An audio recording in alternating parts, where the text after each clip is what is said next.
हमारे इस YouTube channel के सभी दर्शकों को जय सिया राम। दर्शकों, यदि आपने हमारे इस चैनल को सब्सक्राइब नहीं किया है तो अवश्य ही पहले सब्सक्राइब कर लें। धन्यवाद।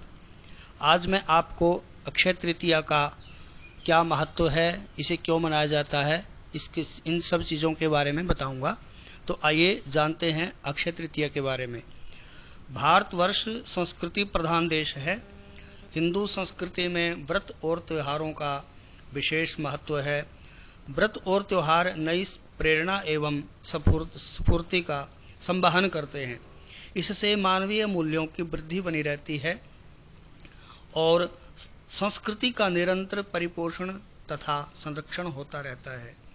भारतीय मनीषियों ने, हमारे ऋषियों ने व्रत पर्वों का आयोजन कर व्यक्ति को और समाज को पथ भ्रष्ट होने से बचाया है। हम आपको बता दें कि भारतीय काल गणना के अनुसार कई प्रकार के हमारे यहाँ पर स्वयं सिद्ध मुहूर्त बताए गए हैं। जैसे चैत्र शुक्ल प्रतिपदा, जिसे गुड़ी पड़वा के नाम से जानते हैं, ये स्वयं सिद्ध मुहूर्त है।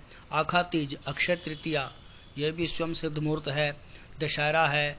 दीपावली के पूर्व की जो प्रदोष तिथि है वह भी सिद्ध मुहूर्त के अनुसार सही बताई जाती है। और बसंत पंचमी को भी सिद्ध मुहूर्त बताया जाता है। वैशाख मास के शुक्ल पक्ष की तृतीया को अक्षय तृतीया या आखा तीज के नाम से जानते हैं। अक्षय का शाब्दिक अर्थ है जिसका कभी भी क्षय ना हो, अर्थात जिसका कभी भी नाश ना हो, जो हमेशा स्थायी रहे। स्थायी वही रहता है जो सर्वदा सत्य होता है, और सत्य केवल परमात्मा ही है। जैसे भगवान महादेव कहते हैं कि उमा कहूँ मैं अनुभव अपना, सत हरि भजन जगत सब सपना। ईश्वर अक्षय है, अखंड है और सर्वव्यापक है। अक्षय तृतीया तिथि ईश्वर तिथि के नाम से भी जानी जाती है। यह अक्षय तिथि परशुराम जी का जन्मदिन होने के कारण, अर्थात परशुराम जी, भगवान परशुराम इस तिथि में प्रकट हुए, इसलिए इसको परशुराम तिथि भी कहा जाता है।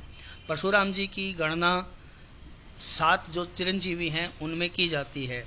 जैसे कहा गया है, अश्वत्थामा बलिर्व्यासो हनुमांश्च विभीषणः कृपाः परशुरामश्च सप्तेते चिरजीविनः।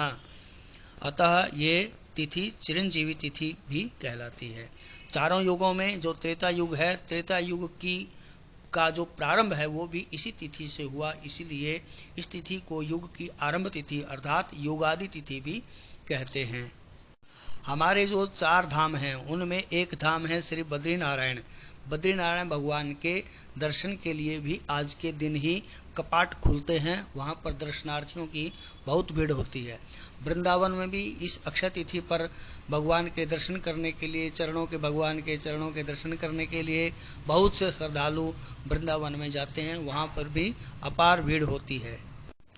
इस तिथि में भक्तों के द्वारा किए हुए पुण्य कार्य, त्याग, दान दक्षिणा, जप तप, होम हवन, गंगा स्नान आदि कार्य अक्षय की गिनती में आ जाते हैं, अर्थात उनका कभी भी नाश नहीं होता, उनका अनंत गुना फल हो जाता है। अब की बार अक्षय तृतीया 22 अप्रैल को पड़ रही है। अक्षय तृतीया पर विशेष योग बन रहे हैं। चंद्रमा व सूर्य अपनी उच्च राशि में होंगे। सर्वार्थ सिद्धि योग, अमृत सिद्धि योग एवं त्रिपुष्कर योग का महासंयोग बन रहा है। इन योगों में खरीदारी करना विशेष लाभदायक होता है। माँ लक्ष्मी की कृपा बनी रहती है। माँ लक्ष्मी की कृपा से धन आदि की बढ़ोतरी होती है।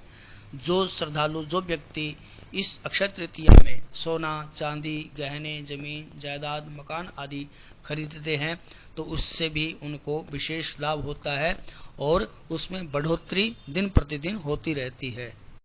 तो अक्षय तृतीया पे अवश्य ही ज्यादा से ज्यादा सत्कर्म और शुभ कर्म व्यक्ति को करने चाहिए। यह समय जीव को बार बार नहीं मिलता है।